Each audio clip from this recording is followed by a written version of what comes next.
Olá, queridos amigos do querido Centro Espírita Irmã Sheila. Saudações fraternas a todos. A proposta de estudo para esta noite é sobre o capítulo que fala sobre a estranha moral. A moral estranha, se quiserem, onde nós encontramos algumas afirmativas atribuídas a Jesus que realmente não dizem o que o Cristo poderia ter querido dizer. Podemos dizer que, através dos tempos, muita coisa foi modificada por conta das traduções, mesmo porque Jesus não gravou suas palavras e aqueles que relembraram-nas fizeram posteriormente. Então, uma palavra que poderia ter um sentido foi dado a ela outro sentido. Já naquele tempo, os recursos do verbo, das palavras, eram bastante raros. Não haviam termos, haviam poucos termos, que muitas vezes eram utilizados de uma forma radical entre um campo e outro, entre uma interpretação e outra. Então, nós temos na questão desse capítulo da estranha moral, quem não odeia pai e mãe? Ora, a palavra odeia não pode ser tomada ao pé da letra, porque se assim fosse, Jesus estaria pregando o abandono, a indiferença para com a família, principalmente pais e mães. Jesus pertenceu a uma família, honrou seu pai e sua mãe enquanto com eles esteve, dando-nos o exemplo, a lição de que a família é a base de tudo. E naquele tempo do Cristo, a família era muito mais tradicional do que nos dias atuais, em que muita coisa deixou de ter importância. Tanto que no honrar pai e mãe, a sua mensagem é positiva, porque o trabalho, a obrigação, o dever de honrar pai e mãe está implícito na legislação divina. E Jesus foi o seu divulgador entre nós, a lei divina que ele veio dar cumprimento a ela. Então, é um paradoxo que encontremos numa fala de Jesus, uma afirmativa em favor da família, e outra onde ele teria dito que aquele que não odiar pai e mãe não é digno do seu apostolado, o que, a nosso ver, ao ver do bom senso, é um absurdo. Então, temos que buscar o espírito dessa fala e não nos apegarmos à letra como ele próprio ensinou. Então, odiar não significa ter ódio, e sim amar menos. E que ele estava dizendo nesse momento? Que a família material, a família humana, está abaixo da família espiritual. Que existe a família que ele preconizou, a família universal, da qual nós somos uma cópia. Então, enquanto estamos encarnados, nós carecemos dessa família, começando por pai e mãe. E isto é um sagrado dever honrar, e não, ao contrário, odiar, no sentido da palavra, para ficar com Jesus. Não é digno de estar comigo. Então, amar menos é diferente, porque o próprio Cristo nos deu exemplos na sua passagem entre nós. Um deles, por exemplo, quando ele esteve no templo, quando tinha 12 anos, em que, no retorno ao lar, a Nazaré, onde residiam, de repente deram por falta dele, os pais deram por falta, porque eram comitivas que viajavam, não é? Para cumprirem seus deveres religiosos e civis, então formavam-se comitivas. E, de repente, a meio do caminho, descobre-se que Jesus não estava. Procuraram-no e ele ali não se encontrava. Aí os pais voltaram e o encontraram no templo, segundo a narrativa evangélica, dialogando, discutindo com os doutores que se surpreendiam com a sabedoria que aquele menino ainda trazia consigo. E quando Maria ou José, ou ambos, lhe perguntaram ou lhe cobraram a irresponsabilidade de ter ficado sem tê-los avisado, ele disse: não sabeis que eu devo me ocupar das coisas do meu pai? Então, naquele momento, ele estava dizendo que o pai a quem ele vinha a serviço, que vinha representar essa lei divina, dando vida a ela, estava acima dos pais terrenos. Daí não entra, evidentemente, ele não odiou, apenas ele colocou a obrigação de estar Deus acima de tudo e a família em segundo plano. Então, não é uma questão de odiar, mas sim de amar menos. Amai a Deus sobre todas as coisas é a lei. Então, o que vem depois é menos importante. Isso foi o que Jesus quis dizer. Mas nós encontramos outras afirmativas que dizem da mesma coisa. Outra oportunidade, ele se encontrava em casa de Pedro, talvez, e a sua família o procurou. Estavam ali, foram ali, sua mãe Maria e os seus irmãos. E quando lhe disseram lá dentro da casa que estava lá fora sua mãe e seus irmãos procurando por ele, ele respondeu: quem é minha mãe e quem são meus irmãos?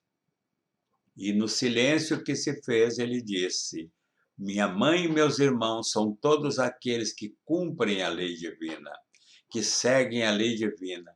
O que quer dizer que ele não odiou, não menosprezou, não ignorou a presença de mãe e de irmãos, mas sim colocou a sua tarefa acima das obrigações de ordem familiar material.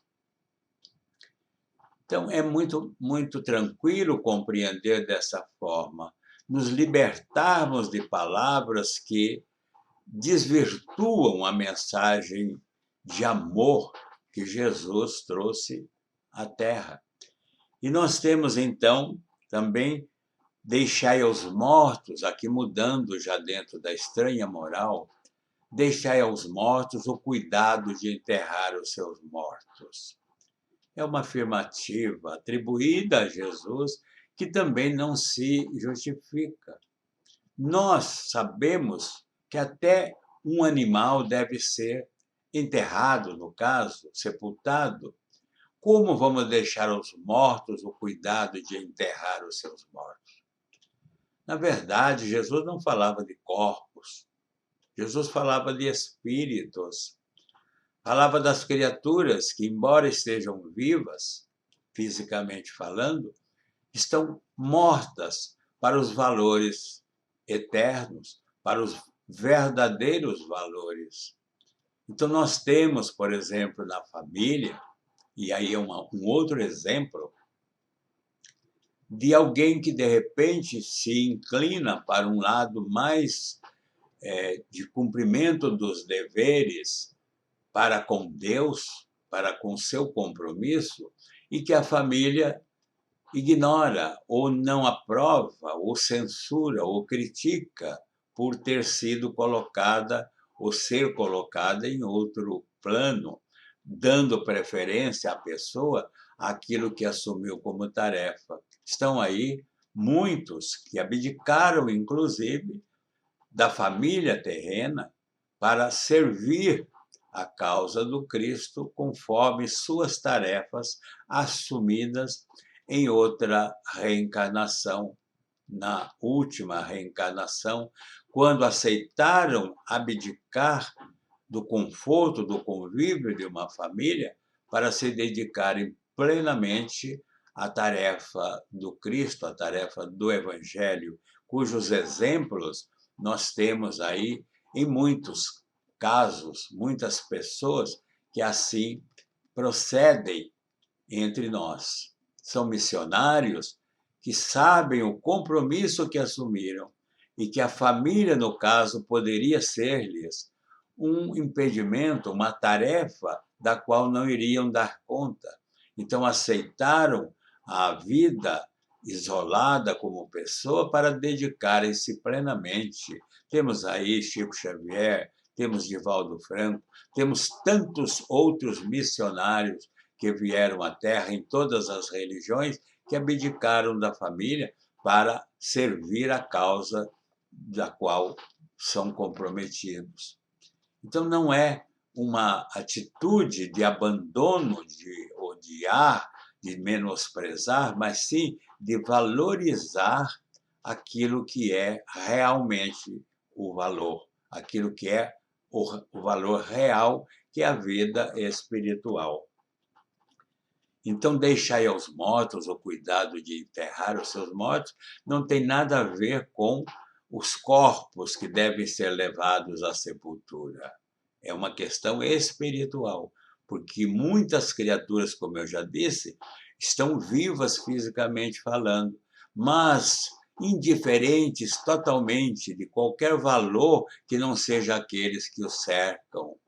Então, a este nós devemos deixar, para que eles se cuidem entre si e tomarmos por nossa própria boa vontade, pelo nosso livre-arbítrio, o caminho que nos convém, com que nos comprometemos, porque todos temos tarefas na divulgação do Evangelho, seja de que forma for, e devemos dar conta dessas tarefas. E muitas vezes os impedimentos surgem por parte daqueles que não querem compreender, aceitar, abdicar de nós, da criatura, para servir a uma causa maior. Então, deixai aos mortos o cuidado de enterrar os seus mortos, como eu já disse, não tem nada a ver com sepultamento de corpos falecidos. Temos ainda a questão da paz, não é? Da cruz, da paz, da espada. Jesus diz: eu não vim trazer a paz à terra, mas sim a espada. É algo que nos surpreende. Como o emissário da paz, da luz, do amor, como ele se expressou dizendo que veio trazer a espada e não a paz.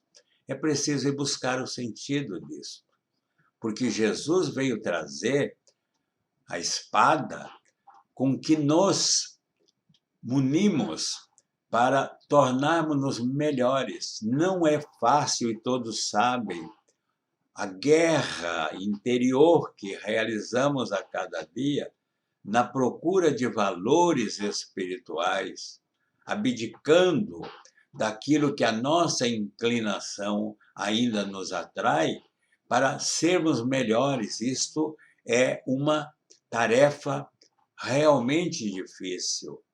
Então, a paz seria aquela paz de quem dorme em pleno sono da tranquilidade. Não! Para crescermos, nós temos que ir à luta, e essa luta significa a espada. Muitas vezes incompreendidos, mas que devemos ter em mente prosseguir em frente, servindo a causa maior em que estamos comprometidos. Então, este capítulo merece de cada um de nós uma reflexão muito mais profunda do que esta superficial que eu estou fazendo.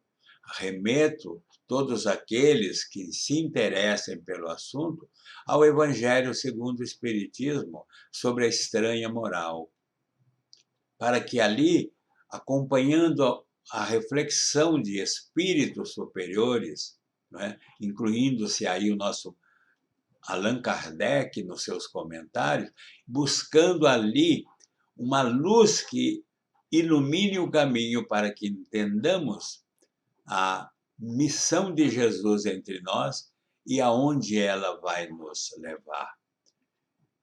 O estudo está aguardando o interesse de cada um de nós. Que Jesus nos abençoe e vamos buscá-lo. Que assim seja.